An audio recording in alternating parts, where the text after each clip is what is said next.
Well, as I mentioned earlier, across the UK today, tens of thousands of people took to the streets to protest against President Trump's visit and against his policies. There were protests in several towns and cities. And in London especially, tens of thousands spent the day marching through the streets of central London, heading for Trafalgar Square. Our special correspondent Lucy Manning was there. Say it loud, say it clear, Donald Trump's not welcome here.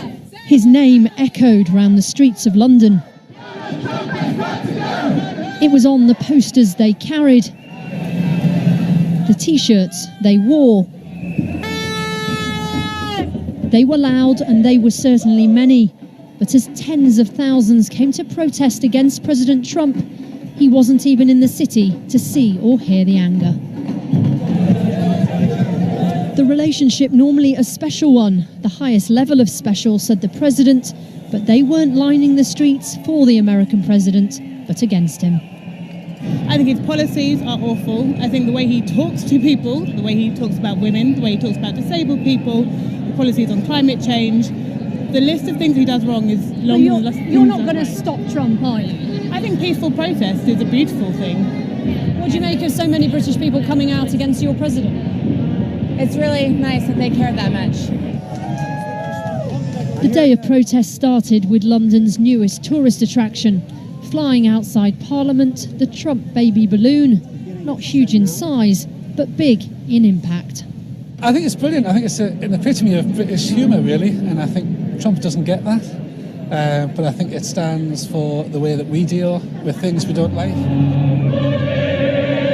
Then this peculiarly British day of protest took to the streets, the Women's March starting the demonstrations, armed with song, pots and pans, wit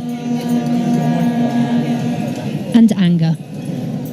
He is the worst thing to happen to the world right now. I have a daughter, I am a mother, I am a woman. He is not, we do not deserve him on this world. He's done nothing but wrong. But is it for British people to say that about she does not like him. It's for anyone to say it, because we are citizens of the world. We're not telling him necessarily he shouldn't be here. We're protesting some of the policy decisions he's made. But America is our closest ally, so...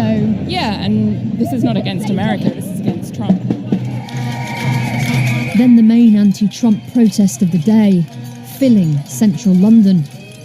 No presidential motorcade here, the streets instead taken over by the mass of protesters. Well, the American president might not be in London to see and hear these protests, but he's certainly aware of them, saying he wasn't spending more time in the capital because he'd been made to feel unwelcome. But as Donald Trump said, he believes the real British people love the American president.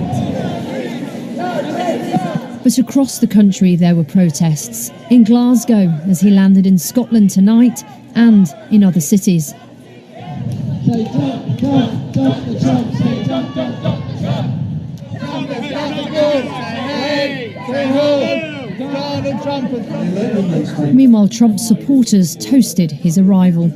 I don't think it's the most hospitable welcome. I think it's a bit short-sighted of some British, those that have protested, and a bit of wasted energy on their parts. They were saying, keep Trump out of the UK. I mean, I don't know where to start with how, you're leaving the European Union and now you're trying to shun away the US. But with every corner of Trafalgar Square taken up with those against the president, it wasn't the welcome he wanted. Lucy Manning, BBC News.